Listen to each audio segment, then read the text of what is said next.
નમસ્કાર દર્શક મિત્રો, નવા વિડીયો સાથે આપનું હાર્દિક સ્વાગત છે. હું છું સોનકી દર્શના. તારીખ 23/11/2025ના રોજ ભાવનગર જિલ્લાના પાલિતાણા ગામના ઘેટી ગામે પડેલા કમોસમી વરસાદના કારણે 25 વીઘાની ડુંગળીને લઈને મોટું નુકસાન થયું હતું, જેમાં ખેડૂતોને મગફળી, કપાસ, ડુંગળી તેમજ ઘાસચારો સહિતના પાકને થયેલ નુકસાન અંગે ખેડૂતો દ્વારા સહાય મળે તે બાબતે સરકારશ્રીને ભલામણ સાથે ઘેટી ગામના ખેડૂતો દ્વારા રજૂઆત કરવામાં આવી હતી. બ્યુરો ચીફ દિનેશકુમાર બાબરિયા ઘેટી સાથે રિપોર્ટર જીતેન્દ્ર સોલંકી રામધરી. હા તો ભાઈ, તમારું નામ શું છે? ભીમજીભાઈ. કેટલા વીઘાની ડુંગળી છે અને કેટલું નુકસાન થયું છે એ વિશે આપ બતાવો.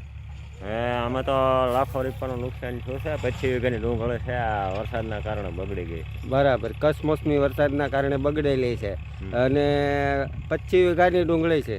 હા, મોટું નુકસાન થયેલું છે. હા તો સરકાર સુધી હું આપનો અવાજ પહોંચાડવા માંગો છો કે જો આ નુકસાન જોયું છે એમાં કંઈક સરકાર ધ્યાન દોરે હા તો કંઈક આમાં ઓલું થાય. બાકી લાખો રૂપિયાની નુકસાની છે આમ. બરાબર. આમાં તમારી મજૂરી તમને મળી નથી એવું છે? મજૂરી તો ઠીક, પણ બિહારના બધા દાળિયાના બધા ગયા. બરાબર. તો આ લોકોને તમે છૂટ આપી દીધી છે ગામ લોકોને કે ભાઈ ડુંગળી તમે ખાઓ? હા ભાઈ, એક મફતમાં એણે ખાય, બીજું આમાં કઈ હારી હારી ગોચીને ખાય, આમાં છે નહીં કાંઈ લેવાનું. બરાબર, સરસ સરસ, ધન્યવાદ.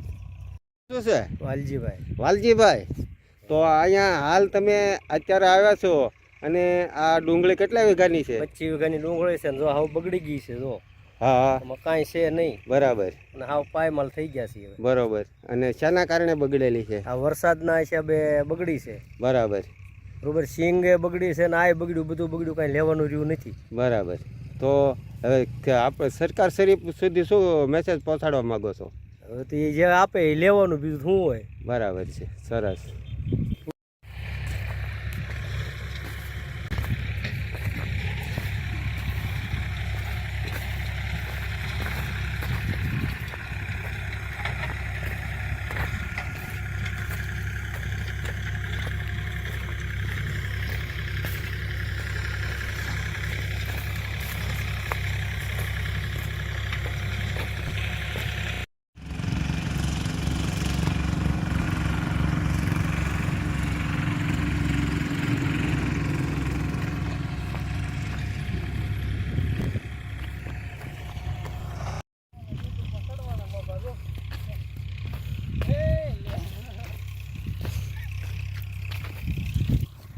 તમને કોને બાતમી